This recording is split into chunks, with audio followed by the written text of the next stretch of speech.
When Kamikaze submarines attacked the U.S. The Price of Honor, November 20th, 1944. Japanese submarine I-47 cuts through the dark Philippine Sea. 3 below, Lieutenant Sekio Nishina prepares for a deadly mission. The 28-year-old engineer holds a wooden box containing ashes. Hands trembling, he walks toward a large hatch. It opens, revealing a strange, deadly machine. This is the Kaiten, part torpedo, part suicide craft. Its mission: destroy anchored U.S. ships at the Ulithi Atoll. Nishina runs his hands over the dials and valves, his creation. He smiles sadly. "We've made a beautiful creature," he whispers. Then he contacts the I-47 captain. Target's dead ahead, 4.5 miles. On the radar screen, 4 U.S. ships are marked in range. All 3 of Nishina's Kaitens will be fired. Each is manned by a volunteer pilot. After months of training, they're ready. Now, each will follow slightly different routes to the target. A split second before impact, the Kaiten pilots will surface and steer their torpedoes into the heart of the atoll. The I-47 plows forward. The 4 Kaitens slide out from the belly of the submarine into the dark ocean. They're the fastest manned submarines ever made. Each dives hard, disappearing into the depths. Half a mile from target, they surface. Nishina peers through the periscope. He sees a U.S. Navy transport and 3 oilers anchored in the lagoon. The ships are sitting ducks in a crowded harbor. "In the name of honor," he mutters. He looks away for a moment, then back again. He sees one Kaiten headed straight for the transport. Another veers off course, heading for the nearest oiler. One more follows. A 4th is drifting dangerously off course. Nishina braces himself. One Kaiten hits a sandbank. There's an explosive flash underwater. One torpedo is stuck. It detonates. A huge blast alerts the Americans. Sailors run to the edge of the ship, confused. "We're under attack," someone shouts. Alarms blare. Red lights spin. Sailors scramble. They can't see the enemy. The foggy ocean surface conceals the tiny Kaiten from view. Another Kaiten is hit by depth charges. Bubbles stream upward, followed by shrapnel. Nishina lowers his periscope. He's nearly blinded. He manually adjusts the direction. He tries again. Through the haze, he sees the USS Mississinawa clearly in sight. He aims directly for the oiler. Another Kaiten hits a net and is stuck. It's immediately riddled with holes. U.S. gunners on the Mississinawa open fire. The Kaiten is obliterated. Nishina presses forward. Still undetected, he pushes the throttle forward. Full speed, 30 knots. Silence. Focus. One last breath. He closes his eyes peacefully. "We've made it, my friend." Beside him, a glimpse of Kuroki's ashes. Suddenly, there's a violent jolt. The Kaiten rams the USS Mississinawa. A shockwave radiates outward. Fireball engulfs the massive oiler. The Kaiten tears the ship in 2. Flames shoot skyward. The 63 sailors aboard the Mississinawa perish. Silhouettes of the fallen soldiers fade away. Inside the Kaiten, Nishina slumps forward. He smiles faintly. It was worth it. He fades away. I-47 crew cheers quietly. They believe all 4 Kaitens got through. Captain Yutaka Yahagi turns to the navigator. That should do the trick. Back at base, they'll claim all 4 Kaitens hit their mark.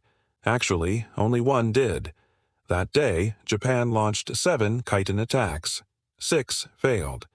1, like Nishina's, scored a hit. In total, 106 young men died inside Kaitens. Only 3 ever hit their targets. When the war ended, few people knew about the Kaiten. Survivors feared ridicule or punishment. It took decades for the truth to emerge. The Kaiten story started 2 years earlier in the summer of 1942. For the Japanese Navy, the Battle of Midway was a disaster. 4 top carriers were lost.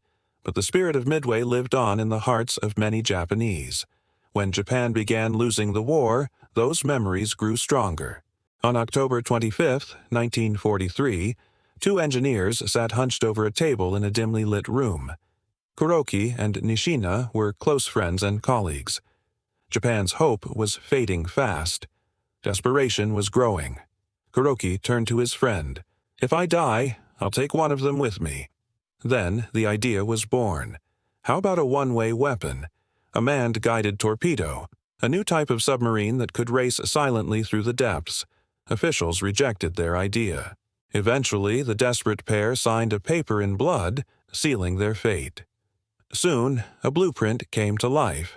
An advanced one-man submarine armed with explosives. It looked like nothing else in the world. The Kai-10 was built in secret. The first model was completed in December 1943. It was designed to carry 1.5 tons of explosives. The warhead was complex. If the pilot managed to steer the Kaiten into the side of a ship, it would detonate. However, if the Kaiten didn't hit a ship, the warhead wouldn't explode. It would stay dormant until the Kaiten resurfaced. At that point, a timer would activate the explosives. This made the Kaiten the perfect suicide weapon. Training began soon after. A group of young pilots lined up saluting. Above them, banners fluttered in the wind. Some read, "Death before dishonor." Others simply said, "Do your duty." The pilots would spend weeks together. They trained in simulators and discussed tactics. They also trained senior officers who commanded the Kaiten forces. One pilot trainee was named Hiroshi Kuroki. A year passed. The war was going badly.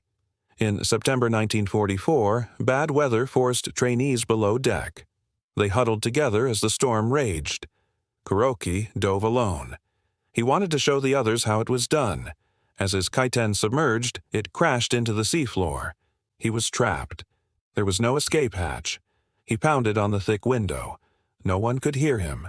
Trapped, he sent air bubbles to the surface. No one saw them. Back on the deck, his crew searched in vain. They couldn't see the bubbles. He calmly wrote his final report. "Though our bodies may perish," he wrote, "the spirit of Bushido shall endure." He ended it with a flourish. "Long live the Emperor." He placed the report on the floor. His pen fell from his numb fingers. His head bowed before his eyes closed for the last time. Hours later, divers recovered the Kaiten. They found his body inside. Later, they raised it from the bottom of the ocean. His face was peaceful. A week later, survivors gathered at a low-lit table. They poured sake, remembering their friend. "I pledge," said one, "to accomplish our mission." On November 20th, the attack began. The I-47 crew watched as 3 Kaitens were launched from the port. Nishina remained with the sub. Soon, one Kaiten still moving as the other 2 were gone. Nishina pushed the throttle forward. Full speed, 30 knots. Silence. Focus. One last breath. He closed his eyes peacefully. "We've made it, my friend." Beside him, a glimpse of Kuroki's ashes. Suddenly, there was a violent jolt. The Kaiten rammed the USS Mississinua. A shockwave radiated outward. Fireball engulfed the massive oiler. The Kaiten tore the ship in 2. Flames shot skyward. Inside the Kaiten, Nishina slumped forward. He smiled faintly. It was worth it. He faded away. The I-47 crew cheered quietly. They believed all 4 Kaitens hit their mark. They had no way of knowing that only one did. Actually, Japan launched 7 Kaiten attacks that day. 6 failed. One, like Nishina's, scored a hit. In total, 106 young men died inside Kaitens. Only 3 ever hit their targets. 1.